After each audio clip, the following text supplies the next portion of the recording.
Hello there, Cancer sign. Welcome to your monthly reading. So this reading is for the month of October. Cancer, Sun, Moon, Rising, Venus. Cancer, hindi lahat ng Cancer maka-resonate sa reading na to. So takes what resonates and leave the rest.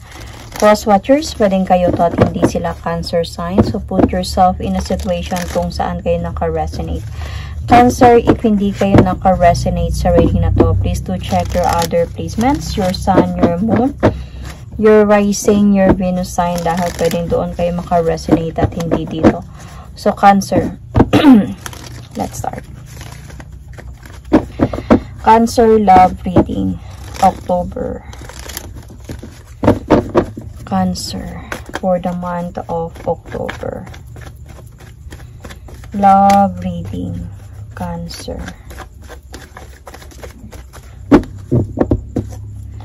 Love reading for the month of October. Cancer, Sun, Moon, Rising, Venus.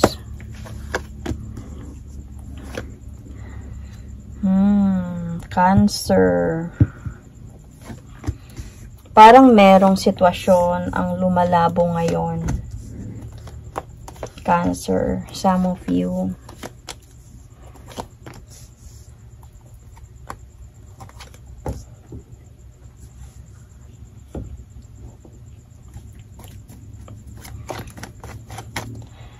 Cancer, Seven of Pentacles. Let's see.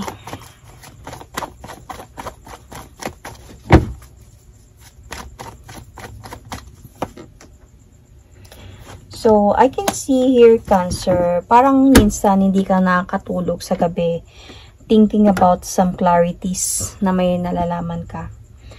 Asa point ka ngayon na parang where you are right now, you are trying to analyze things, analyze situation. You are trying, para bagang you are trying to plan or analyze anong gagawin ko, paano ko gagawin to, anong sasabihin ko ba or whatsoever. Kasi I think this person promised you something pero hindi niya tinupad to, Cancer. And then, nagkaroon sa'yo ng clarity about some issues. And ikaw, Cancer, you wanted to decide on something, pero hindi, as a point nga na ina-analyze mo pa yung sitwasyon. Siguro itong mga nalalaman mo, hindi pa to totally cleared, might be, Cancer, you want na galing talaga sa person na to yung sagot para sa'yo. Okay, eto na yung gagawin ko. Parang ganon. So, this is where you are right now. And the potential challenge here, Cancer, is yung other person na nai-involve sa inyo could be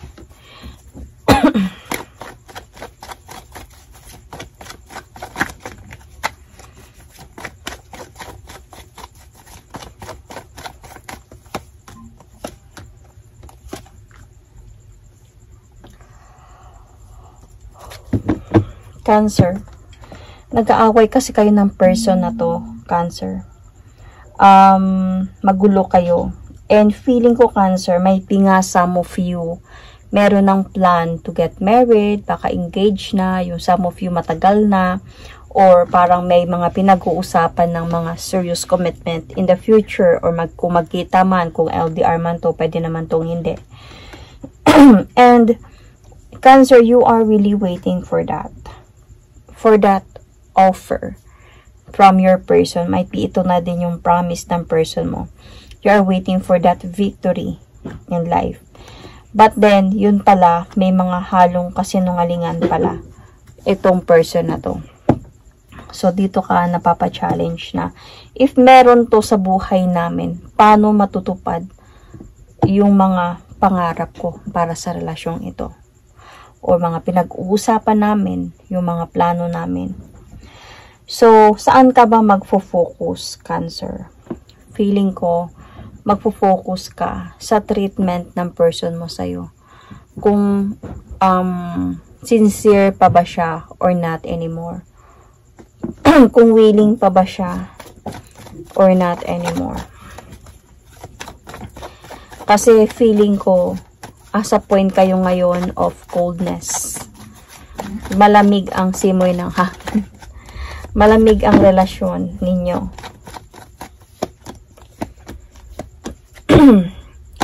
Possible na might be this person, parang pinagsinungalingan ka niya, ginawa ka niyang tanga, or pinaniwala ka niya sa mga bagay na hindi naman totoo, o hindi naman pala totoo. So, this person really betrays you. Parang sinaksak ka nito sa likod. And right now, you are not talking even. Right now, parang nasa point kayo ng might be this person gave you silent treatment or ghosted you or something, and you really want to talk to this person. Dito ka mag-focus. Dito ka dapat mag-focus in a way na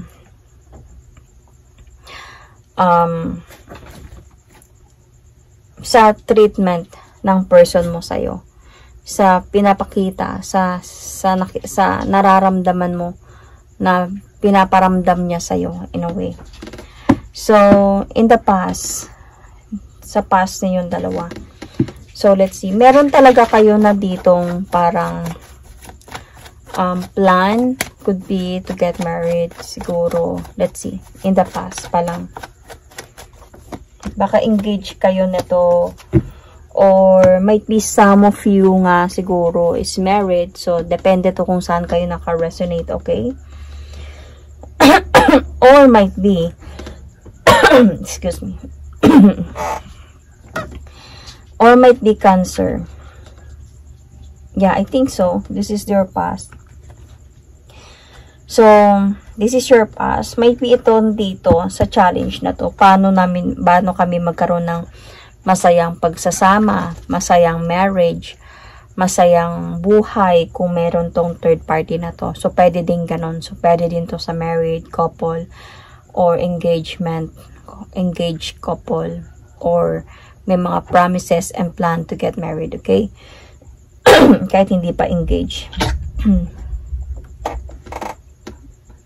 So, anyway.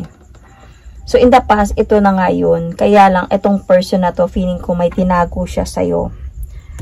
May kinip siya sa'yo na wala siyang balak sabihin sa'yo. And, hanggang sa dahan-dahan to, na parang nagkakaroon ng clarity sa'yo. Dahan-dahan na nagkaroon ng clarity. And, parang dahan-dahan ding bumibigat yung pagsasama ninyo, yung relasyon ninyong dalawa. So, I think, nag-try ka na tanungin siya dito or kausapin siya about this kasi gumugulo na to sa isipan mo. Nag-try ka na kausapin siya about this pero parang misto lang wala siyang sagot. Parang minsan binabaliwala niya yung tanong mo or minsan wala talaga siyang balak na sagutin ka. Or minsan ito pa yung nagiging outcome ng inyong away. Excuse me.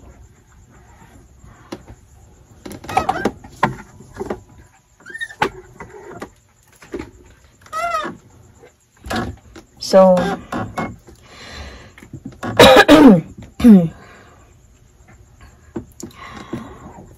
your strength here, Cancer, is yung about sa nalalaman mo. This is what your strength. You're already observing. You are already gathering information. You are already parang being the high priestess. Parang ang tawag dito, parang nagsusulat ka na ng mga nalalaman mo na hindi mo pa sinasaliwalat. Sorry about that. Hindi mo pa nasasabi sa kanya. And parang gusto mo, iipunin ko muna to. And sa right time, mabibigay ko tong evidence na to or itong mga nalalaman ko sa kanya, masasabi ko sa kanya. Kasi ito yung strength mo, yung nalalaman mo. Let's see, let's clarify this.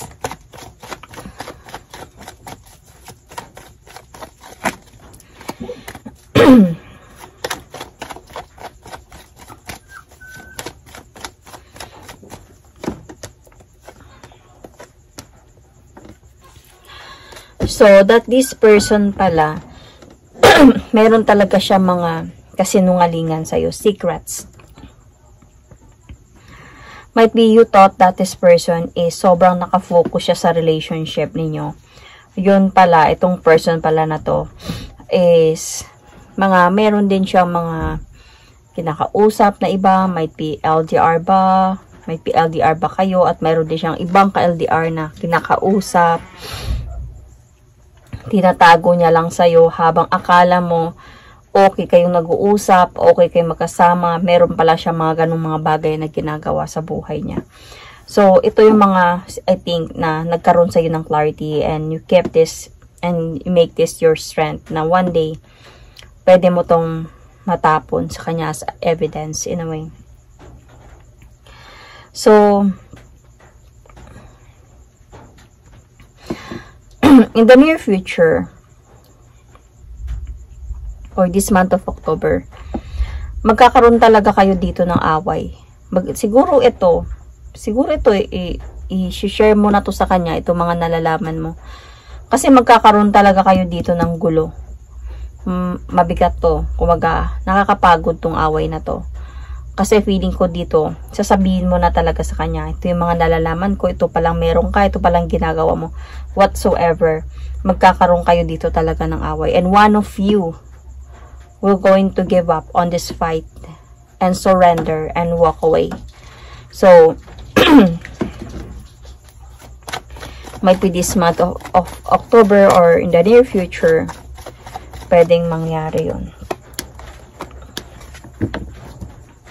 So, I can see here, through this, na pag-aaway na meron kayo.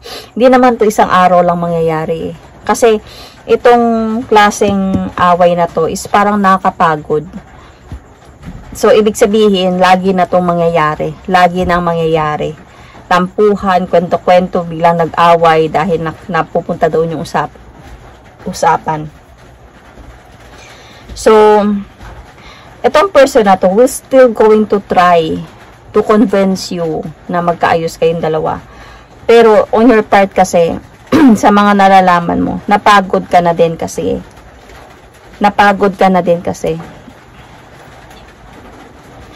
So, parang ayaw mo na. Napagod na ako sa kakaantay, sa mga pangako mo about sa kasal natin dalawa, walang nangyayari. Sa pagsasama natin, walang nangyayari. And right now, na binulgar ko sa'yo lahat ng to, ngayon gusto mong ayusin natin to. So, dito kasi parang naipit sa sitwasyon yung person mo eh. Ang pagsisiyan niya talaga to. Malulungkot talaga siya dito sa decision na gagawin mo could be. There is a possibility hindi kayo mag-uusap nito. Baka ikaw yung magsusurrender dito, Cancer. Baka you are going to surrender this fight and just walk away. And dito siya malulungkot na wala ka. So, suggested approach here.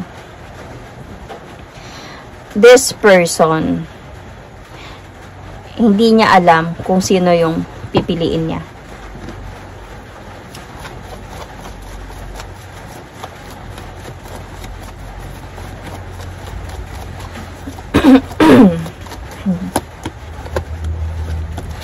Kaya naging challenge talaga sa inyo itong third party na to, or itong person na to, other person na to. Dahil humantong talaga sa point na itong person na to, hindi niya na alam kung sino yung pipiliin niya. Kasi wala na siya natutupad eh. Nagbago siya eh. So noon, sobra siyang excited sa kasal ninyo ba? O pagkikita ninyo ba? Ngayon biglang nagbago na lang. Biglang parang nag-aantay ka na nag-aantay. Wala nang nangyayari. So, kaya sobra naging challenge nyo to or sa'yo. Ito, Cancer. So, there is a possibility na hindi niya alam kung ano ang gagawin niya. Ito yung possible na approach na mangyayari. Nakikita ko dito, parang itong person na to, makakaramdam siya ng parang imbalance in a way. Anong desisyon ang gagawin ko? Or sino yung pipiliin ko? Sino yung iiwan ko? Sa kanino ako mag-offer na new beginning? Or kanino ako mag-effort? Darating yung araw na ganun na yung mangyayari talaga dito.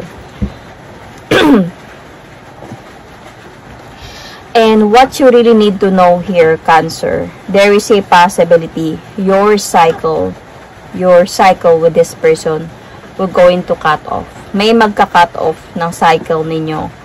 And for a change, to have a changes. Hindi ko na alam kung sino. Let's see.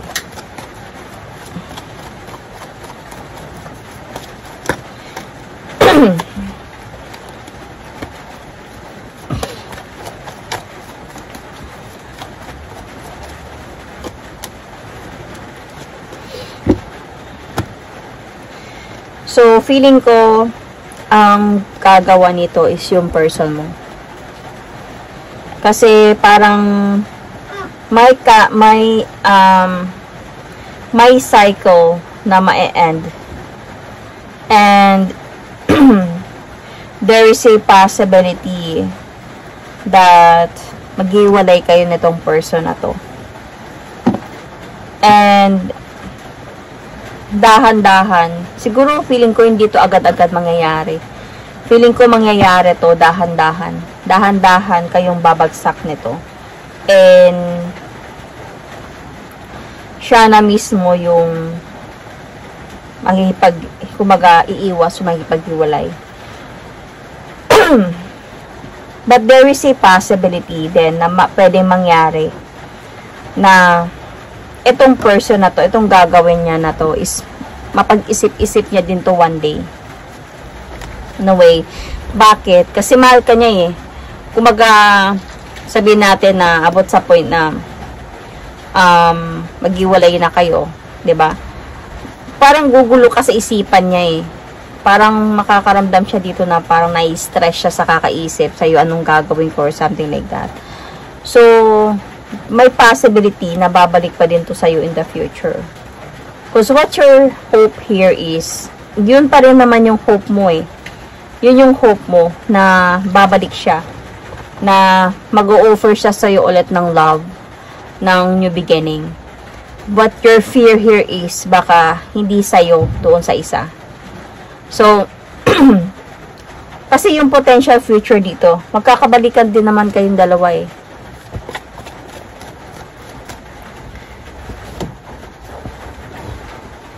Yun yung potential future dito na pwede mangyari. Parang mabalik yung harmony ninyo ulit.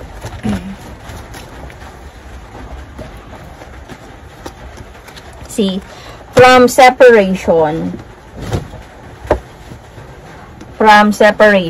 darating yung araw or in the future, babalik siya sa'yo. Kasi feeling ko, marirealize niya na mahal ka niya, of course. And, siguro isi-save niya balik yung pagsasama ninyo ulit. Or yung relationship ninyo. At, and nakikita ko pa yung pag-aayos sa inyong dalawa. And also a rebirth sa inyong pagsasama. Kumbaga, pag-umpisa ulit ng relasyon ninyo. So, there is a possibility na mangyayari talagang maghiwalay kayo nito. Siguro mga twice or ganon. Hindi lang isang beses, pero may nakikita ko, hindi wala naman happy ending dito. Marami pang pwede mangyari in the future, pero may nakikita ko dito in the future, magkakaayos pa din kayo because this person was going to come back to you in the future. At tatanggapin mo pa din siya kasi mahal mo din naman to eh. Kasi yun din yun naman gusto mo, yung babalik siya sa'yo. So, Cancer, let's see, let's pull this card. Tumalon na siya. Stress. See, diba, sabi ko, may stress siya sa kakaisip sa'yo. Turbulence, tension, arguments. So, magkakaroon talaga sa inyo dito, tension, arguments. Because nga, dito mo, ibibigay, itatapon sa kanya yung mga nalalaman mo. Dito na kayo magkakaroon ng arguments. So, parang may stress na. Pero, there is a possibility of pagkaayos pa din in the future.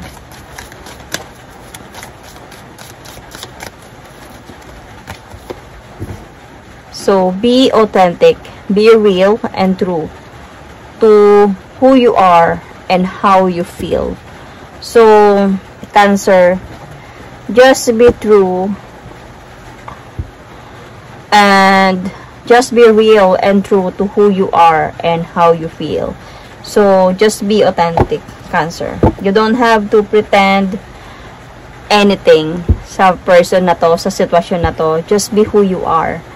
And if ever man, Cancer, nasa point na bakit lumabas itong oracle card na to, might be may pagkakataon na nilabas mo yung pagka-emotional mo, sensitive mo, yung mood swing mo, kasi part yan talaga ng Cancer. I am a Cancer rising, so meron talaga akong ganyan.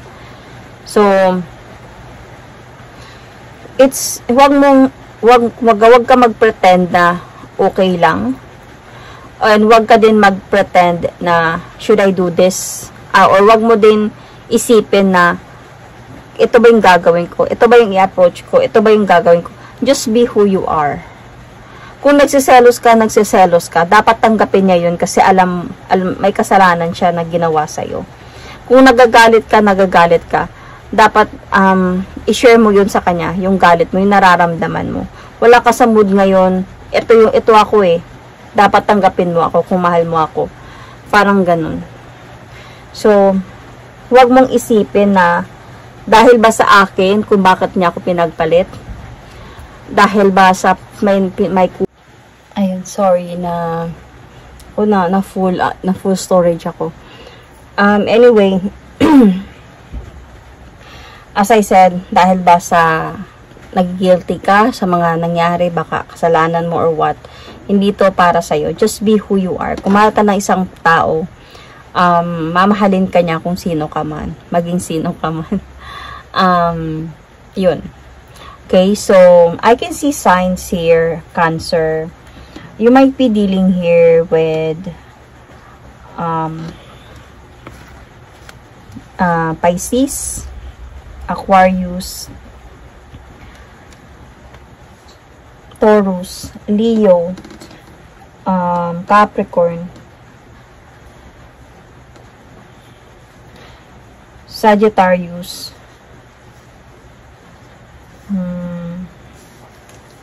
Virgo, Libra. Wala.